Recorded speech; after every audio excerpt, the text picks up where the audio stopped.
Okay, welcome back once again to all my dear students. આજે આપણે પરમાણુમાં રહેલા ઇલેક્ટ્રોનની ગોઠવણી કક્ષકોમાં કેવી રીતે કરવામાં આવે છે તે અલગ અલગ નિયમોના આધારે આપણે જોઈશું. જેમાં પહેલો નિયમ આપણે આવશે આફબાઉનો નિયમ, બીજો પાઉલીનો સિદ્ધાંત અને ત્રીજો હોર્નનો મહત્તમ ભ્રમણનો નિયમ. ચલો પહેલું તો આપણે સ્ટાર્ટ કરીએ બેટા કે કક્ષકોમાં ઇલેક્ટ્રોનની ગોઠવણી માટેના નિયમો.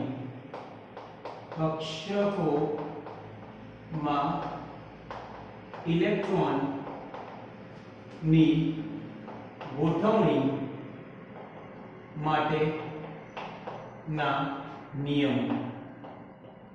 બરાબર. તો સૌપ્રથમ મેં તમને કહ્યું કે પહેલું તો આફબાઉના સિદ્ધાંતના આધારે ઇલેક્ટ્રોનની ગોઠવણી જુદી જુદી કક્ષકોમાં કેવી રીતે થાય છે એની આપણે વાત કરીએ. પહેલો સિદ્ધાંત આપણે વાત કરીશું આફબાઉ. આફબાઉ નો સિદ્ધાંત. બરાબર છે. આફબાઉના સિદ્ધાંતના આધારે કક્ષકોમાં રહેલા ઇલેક્ટ્રોનની ગોઠવણી આપણે જોઈશું. એવું કહ્યું જર્મન ભાષામાં આપણે આફબાઉનો અર્થ થાય ગોઠવણી. બરોબર. એટલે કેવી રીતે ઇલેક્ટ્રોનની આપણે આફબાઉનો શબ્દ અર્થ પરમાણુમાં રહેલા ઊર્જાના આધારે જુદી જુદી કક્ષકોમાંથી ગોઠવણી તેઓ કરીશું. બરોબર. એટલે પરમાણુમાં રહેલા ઇલેક્ટ્રોનની ઊર્જાના આધારે પરમાણુમાં રહેલા ઇલેક્ટ્રોનની ઊર્જાના આધારે ઇલેક્ટ્રોનની ગોઠવણી જુદી જુદી કક્ષકોમાં કરીશું. બરાબર. ઇલેક્ટ્રોન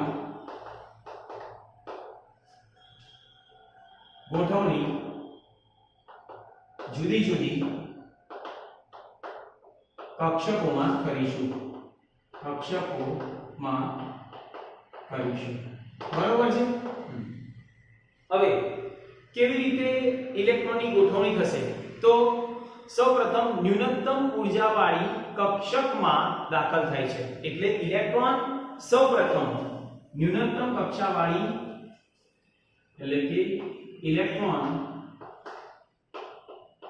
સૌપ્રથમ શેમાં દાખલ થશે બેટા? તો સૌપ્રથમ સૌથી ઓછી ઊર્જાવાળી કક્ષક, સૌથી ઓછી ઊર્જાવાળી કક્ષક માં દાખલ થાય છે. બરોબર. સૌપ્રથમ ન્યૂનતમ ઊર્જાવાળી કક્ષકમાં દાખલ થાય છે.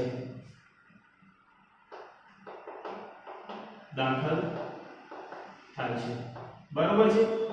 એના પછી બીજું આપણે કહીએ કે જ્યારે આ કક્ષક પૂર્ણ ભરાય ત્યારબાદ જે ઇલેક્ટ્રોન તેનાથી વધુ ઊર્જાવાળી કક્ષકમાં દાખલ થાય. જ્યારે આ કક્ષક પૂર્ણ ભરાય ત્યારબાદ ઇલેક્ટ્રોન તેનાથી ઊંચી ઊર્જાવાળી કક્ષકમાં દાખલ થાય. બરોબર છે. એટલે જ્યારે ઓછી ઊર્જાવાળી કક્ષક પૂર્ણ ભરાઈ જાય તો એના કરતા ઊંચી ઊર્જાવાળી કક્ષક જે હોય તેમાં પછી ઇલેક્ટ્રોન દાખલ થાય છે. બરોબર. આથી જુદી જુદી કક્ષકોના ઊર્જાનો ક્રમ આપણે જોઈએ. એટલે જુદી જુદી કક્ષકો માટે ઊર્જાનો ક્રમ આપણે આપેલો છે. ધ્યાન આપજો. તો ઊર્જાનો ક્રમ આપણે યાદ કેવી રાખ્યો? અહીંયા ધ્યાન. પહેલું તો આપણે બેટા આવે 1s, પછી 2s, 2p, 1s, પછી 2s, 3s, 4s, 5s, 6s, 7s અને 8s બરોબર છે એટલે s કક્ષક બધામાં હોય પછી 2p 3p 4p 5p 6p અને 7p બરાબર પછી 3d 4d 5d 6d clear એના પછી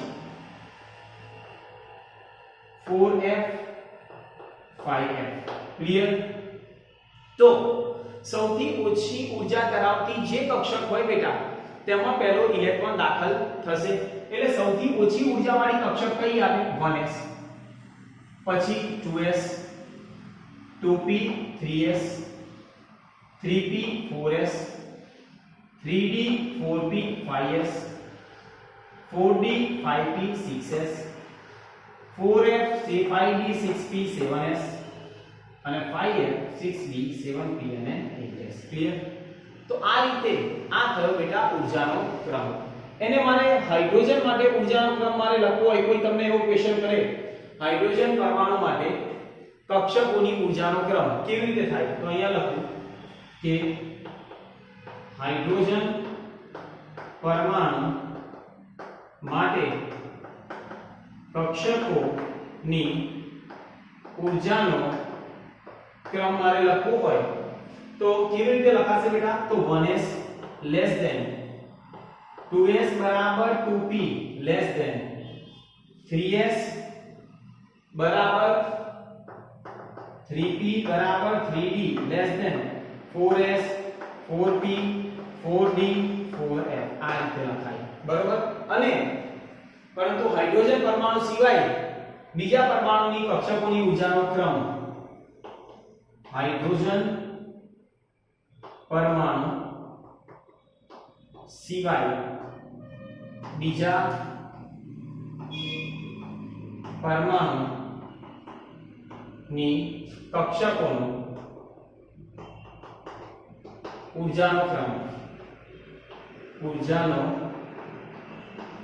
કેવી રીતે થશે બેટા સૌથી ઓછામાં ઓછી ઊર્જા 1s બરોબર એટલે અહીંયા લખીશું 1s less than 2s 2p પછી 3s 3p 4s 3d 4p less than 5s બરોબર પછી 4d 5p 6s 4d 5p 6s એના પછી 4f 5d 6p 7s 4f 5d 6p 7s એના પછી 5f 6d 7p અને 8s બરાબર તો આ રીતે આપણે જ્યારે કક્ષકોમાં ઇલેક્ટ્રોનની ગોઠવણી કરવાની હોય તો જે કક્ષકની ઊર્જા સૌથી ઓછી હોય જે આપણે આગળ ભણી ગયેલા છે તેમાં ઇલેક્ટ્રોન પહેલો દાખલ થાય અને ત્યારબાદ તેના કરતા ઊંચી ઊર્જાવાળી કક્ષકમાં ઇલેક્ટ્રોન દાખલ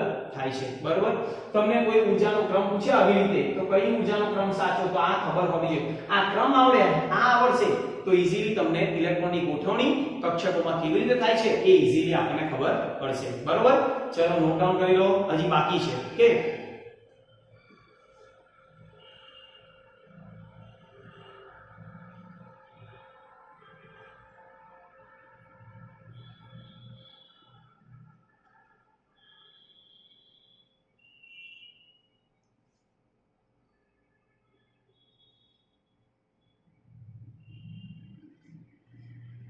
ઓકે ક્લિયર થઈ ગયું હશે બરાબર બીજું આપણે જોઈએ આની અંદર જ કે પરમાણુમાં ઇલેક્ટ્રોનની ગોઠવણી અહીંયા જોઈએ કે પરમાણુ એટલે કે પરમાણુમાં ઇલેક્ટ્રોનની કક્ષકોમાં ગોઠવણી પરમાણુ માં ઇલેક્ટ્રોનની કક્ષકો માં ગોઠવણી n + l નિયમના આધારે થાય છે n + l નિયમ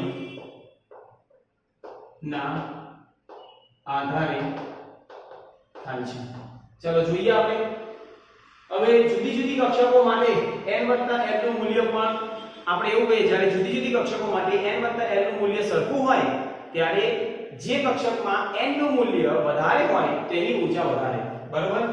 અહીંયા એવું કહીએ જુદી જુદી કક્ષકો માટે n l નું મૂલ્ય સરખું હોય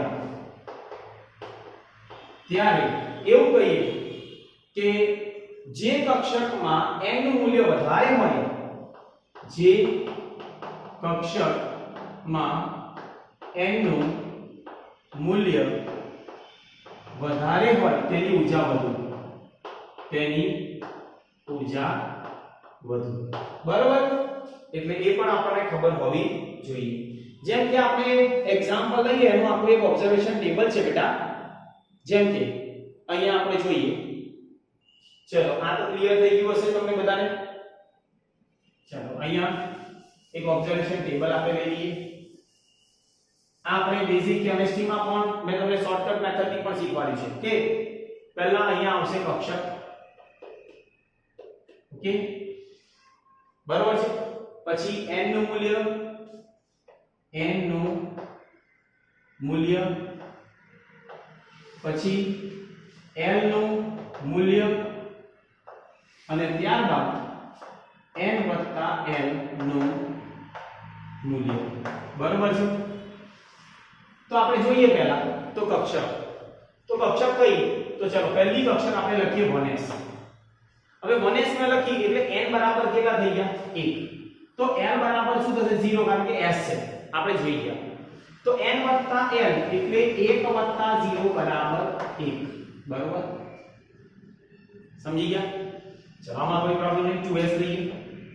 2 0 2 plus 0 equals to 2. કે 2p લઈએ તો 2 અને અહીંયા 1. બરાબર છે? તો કેટલા થશે? 2 plus 1 equals to 3.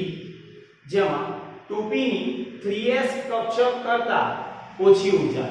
કારણ એક જ 2p ની 3s કરતા ઓછી ઊર્જા. ક્લિયર? સમજાવો કેવી રીતે. એટલે 3s આના પછી આવે તો 3 અને 0 એટલે 3 plus 0 એટલે 3 થઈ ગયું. n વત્તા n નું મૂલ્ય સરખું આવી ગયું, પણ n જેની વધારે હોય તેની ઊર્જા વધારે એટલે અહીંયા 3s જ્યાં n બરાબર 3. ક્લિયર? સમજ્યા? આ ખબર હોવી જોઈએ. અહીંયા 3s આવશે. 3s માટે n બરાબર 3. 3s પછી શું આવશે? હવે 3p. તો 3 વત્તા 1 એટલે 3 વત્તા 1 એટલે 4. બરાબર? એટલે 3p ની 4s કરતા ઓછી ઊર્જા એવું લખી દો. 3p ની 4s કરતા ઓછી ઊર્જા અહીંયા લખી દો.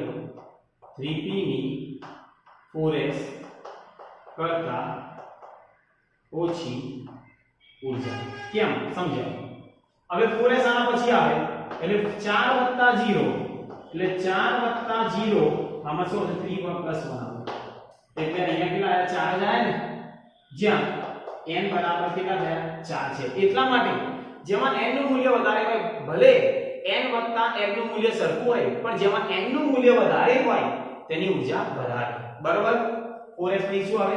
d d એટલે 3 વત્તા d એટલે 2 એટલે 3 વત્તા 2 એટલે 5. તો 3d ની આના પછી શું આવશે? 3d ની 4p કરતા ઓછી ઊર્જા. 3d ની 4p કરતા ઓછી ઊર્જા. બરાબર? જોઈ લઈએ. 4p એટલે 4 વત્તા 2 નહીં 1 આવશે. p એટલે 2 એટલે 4 વત્તા 1 એટલે 5. જ્યાં n બરાબર કેટલા છે? 4. બરાબર? તો આ બધું આપણને ખબર હોવી જોઈએ કે n વત્તા l ના આધારે પરમાણુમાં રહેલા ઇલેક્ટ્રોનની કક્ષકોમાં ગોઠવણી કરવામાં આવે છે. બરાબર? એટલે આપણે કહ્યું કે 1s 2s 2p 3s 3p 4s 3d 4p આ બધું આપણને ખબર હોવી જોઈએ. આવું કોણે કહ્યું બેટા?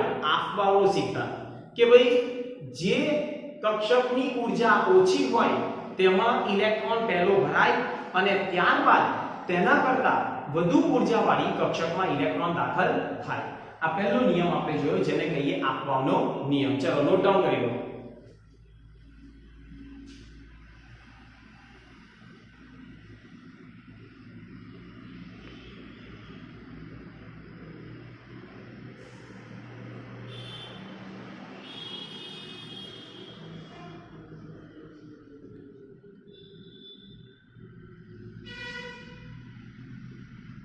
ઓકે, ચલો હવે આપણે વાત કરીશું નેક્સ્ટ કે પાઉલીનો નિષેધનનો નિયમ.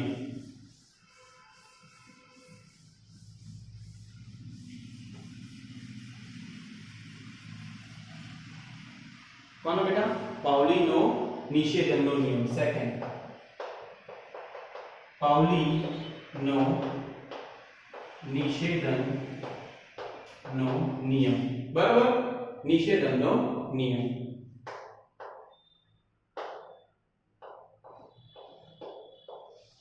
પાઉલીએ શું કર્યું? તેણે કહ્યું કે જુદી જુદી પરમાણુય કક્ષકોમાં કેટલી સંખ્યામાં ઇલેક્ટ્રોનની ગોઠવણી કરવી તે પાઉલીના નિષેધનના નિયમ પરથી નક્કી કરી શકાય. એટલે અહીંયા લખીએ, જુદી જુદી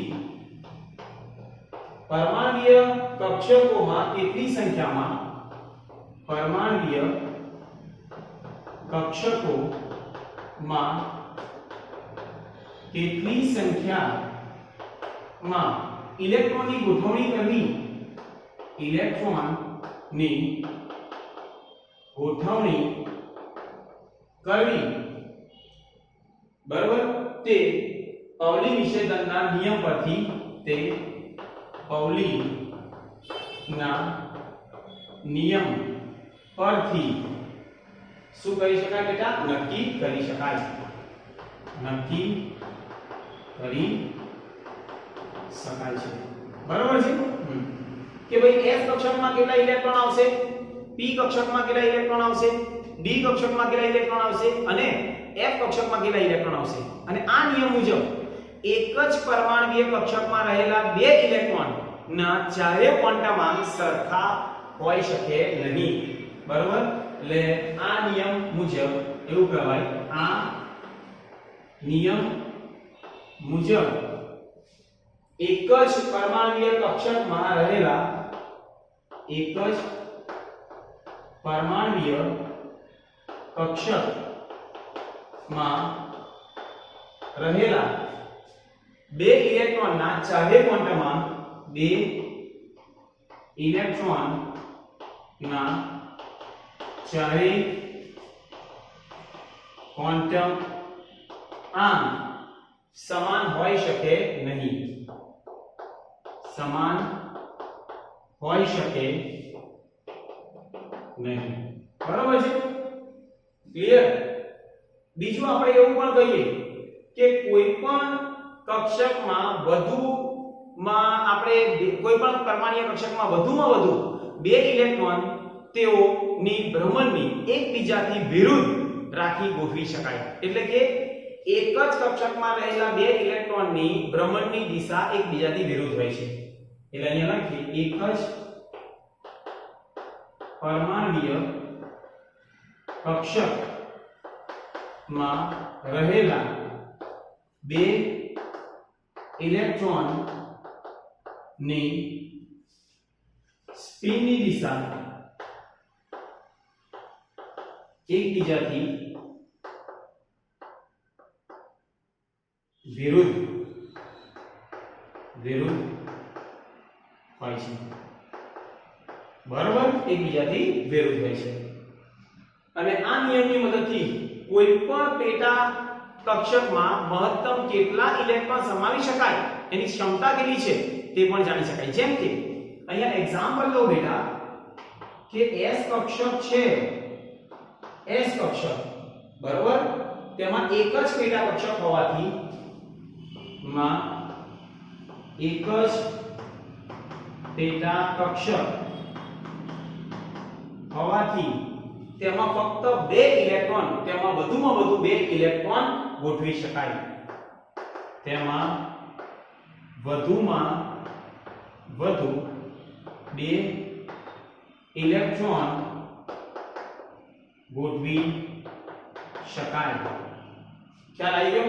એટલે S માં એક જ પેટા કક્ષક, જ્યારે P કક્ષક માં 3 પેટા કક્ષક, જેમાં px, py અને pz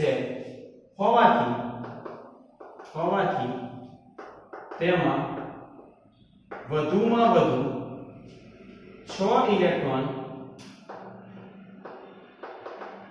ગોઠવી શકાય.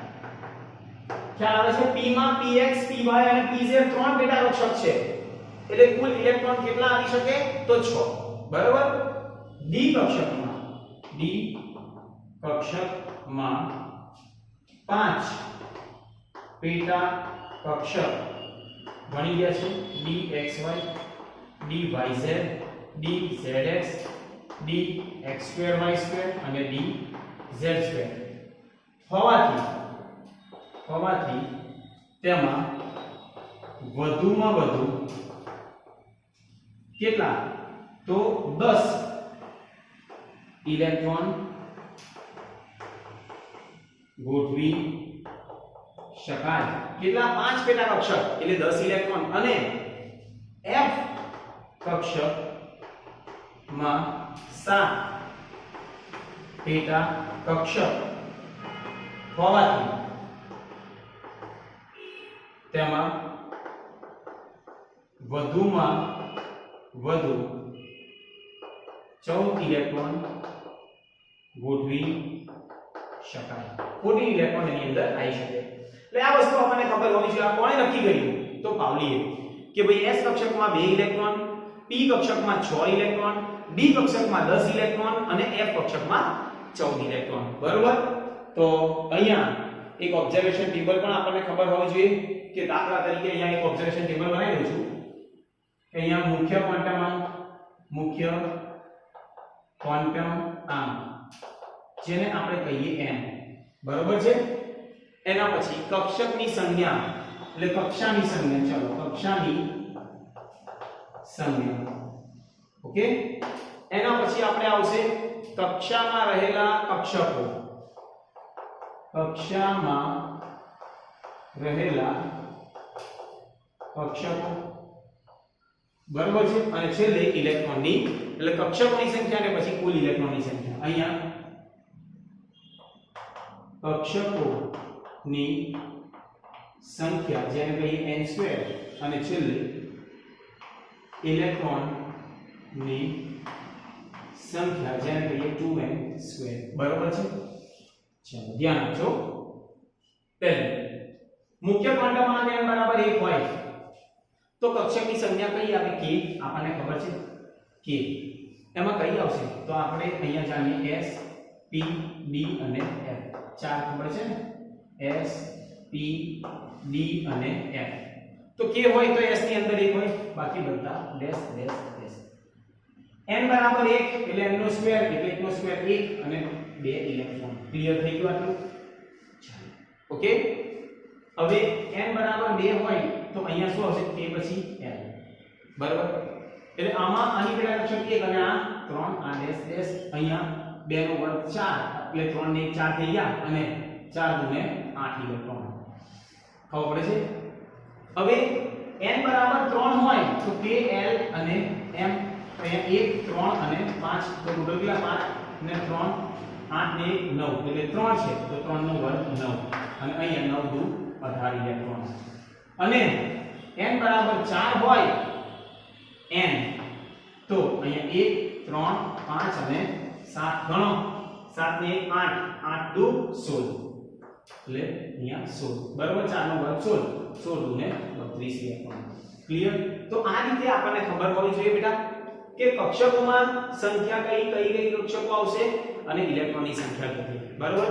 અને કક્ષા અને મુખ્ય ક્વોન્ટમ આંક. બરાબર? ચલો આ નોટ ડાઉન કરી દો. આ બધું જે વાત થઈ એ પાઉલી નિષેધનનો નિયમ. ઓકે? ચલો ફટાફટ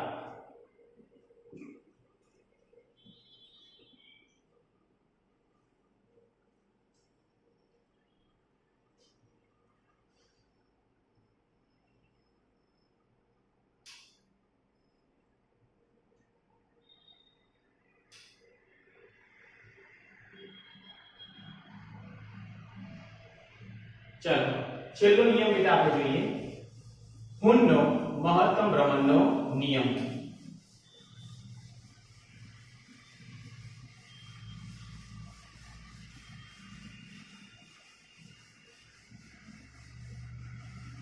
જોઈએ આપણે કે હુનનો મહત્તમ ભ્રમણ નો નિયમ. બરાબર, આપણે એવું કહીએ આ નિયમ કોઈ પણ કક્ષકની સમાન ઉર્જાવાળી પેટા કક્ષકમાં ઇલેક્ટ્રોનની ગોઠવણી સૂચવે છે. જોઈએ આપણે કેવી રીતે. આ નિયમ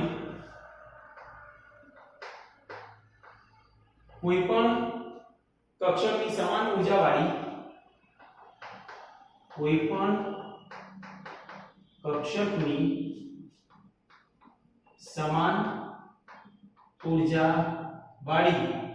પેટા કક્ષકમાં ઇલેક્ટ્રોનની ગોઠવણી સૂચવે છે. પેટા કક્ષકમાં ઇલેક્ટ્રોનની ગોઠવણી સૂચવે છે. પેટા કક્ષકમાં ઇલેક્ટ્રોનની ગોઠવણી કેવી રીતે થાય છે? એટલે એક કક્ષકના સમાન ઉર્જાવાળી પેટા કક્ષકને ડીજનરેટ કરે છે. અહીંયા લખીએ એક કક્ષકને એવું કહેવાય એક કક્ષકના સમાન ઉર્જાવાળી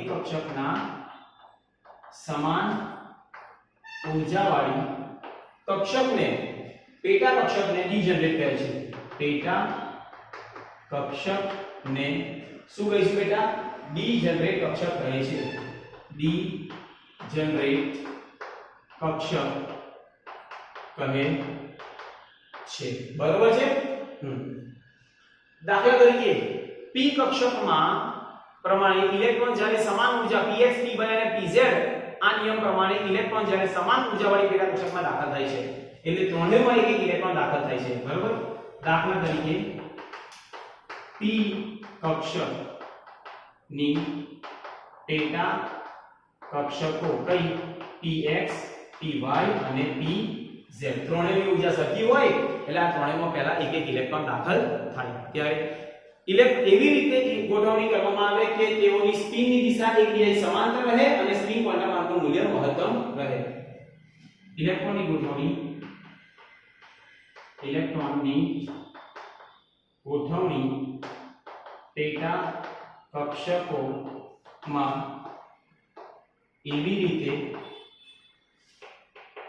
કરવામાં આવે બરોબર કે તેઓની સ્પિનની દિશા એકબીજાને સમાંતર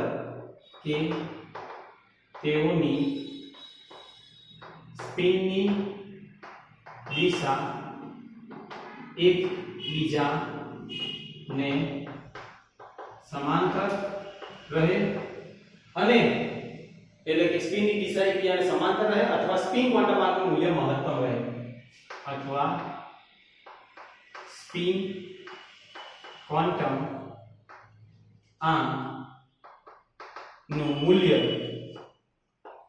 મહત્તમ રહે.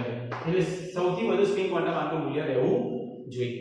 બરોબર, હવે જ્યારે બધી જ પેટા કક્ષકમાં એક એક ઇલેક્ટ્રોન સમાંતર સ્પિનથી ગોઠવાય ત્યારે અર્ધપૂર્ણ પેટા કક્ષક રચના પ્રાપ્ત થાય છે. બરોબર, એટલે અહીંયા લખીએ કે બધી જ પેટા કક્ષકોમાં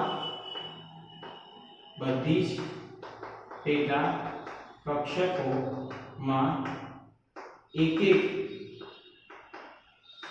ઇલેક્ટ્રોન કેવી રીતે બેટા સમાંતર સ્પિન થી ગોઠવાઈ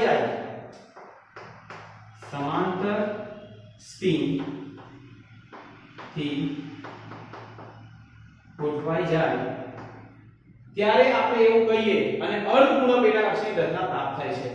અને અર્ધપૂર્ણ પેટા કક્ષક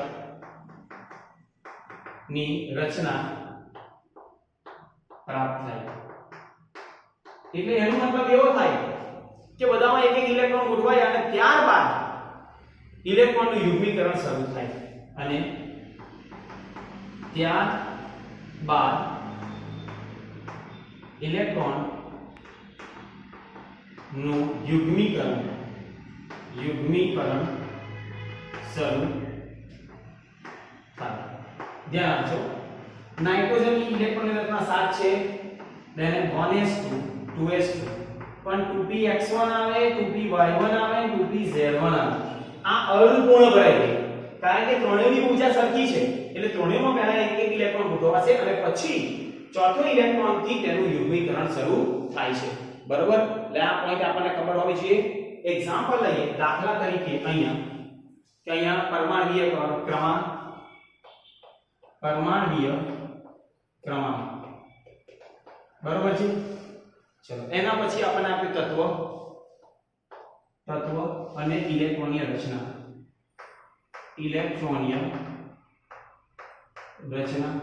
બરોબર, જેમાં કયું આવશે તો 1s, પછી 2s, 2px, 2py અને 2pz. ક્લિયર? ચાલો જોઈએ. પહેલો તો પરમાણ્વીય ક્રમાંક આપણે લખીએ કોઈ પણ પાંચમો નંબર લખીએ તો 5 નંબર કોણ હતું? બોરોન. બરોબર, તો અહીંયા હું લખીશ બોરોન. તેની બાદ તેને કુલ ઇલેક્ટ્રોનની સંખ્યા કેટલી? 5. તો 1s માં 1 2 3 4 અને આ 5. ક્લિયર? સમજી ગયા? ચાલો એના પછી નંબર 6 શું આવે? કાર્બન 1 2 3 4 5 અને 6 થાય. ખબર પડે છે કે અહીંયા અયુની ઇલેક્ટ્રોનની સંખ્યા કેટલી? 2. ક્લિયર? એના પછી 7 નાઇટ્રોજન, જેમાં 1 2 3 4 5 6 અને 7 આ સંપૂર્ણ અર્ધપૂર્ણ ભરાયેલી કક્ષક કહેવાય નાઇટ્રોજન. બરાબર? પછી ઓક્સિજન 8 ઓક્સિજન 1 2 3 4 5 6 7 અને આ યુગ્મીકરણ થયું કહેવાય એકનું. બરાબર? 8 9 શું આવશે? ફ્લોરીન 1 2 3 4 બેનું યુગ્મીકરણ. ખ્યાલ આવી ગયો? અને છેલ્લે આપણે વાત કરીએ કે 10 જેને આપણે કહીએ નિયોન 1 2 3 4 5 6 7 8 9 અને 10. ક્લિયર? તો આ રીતે બેટા ઇલેક્ટ્રોનની ગોઠવણી જ્યારે સમાન ઊર્જા ધરાવતી કક્ષકો હોય એટલે કે પેટા કક્ષકો હોય તો પહેલા તો એક એક ઇલેક્ટ્રોન ગોઠવાય અને ત્યારબાદ આપણે શું થાય? તેનું યુગ્મીકરણ શરૂ થાય. કે તો આ નિયમ કોણે આપ્યો? કુંડે. તો આજે આપણે બેટા વાત કરી 3 અલગ અલગ વૈજ્ઞાનિકો દ્વારા કેવી રીતે ઇલેક્ટ્રોનની ગોઠવણી પરમાણ્વીય કક્ષકોમાં થાય છે. પહેલો તો આફબાઉનો નિયમ, પછી પાઉલી નિષેધનનો નિયમ અને ત્યારબાદ કુંડનો નિયમ. બરોબર?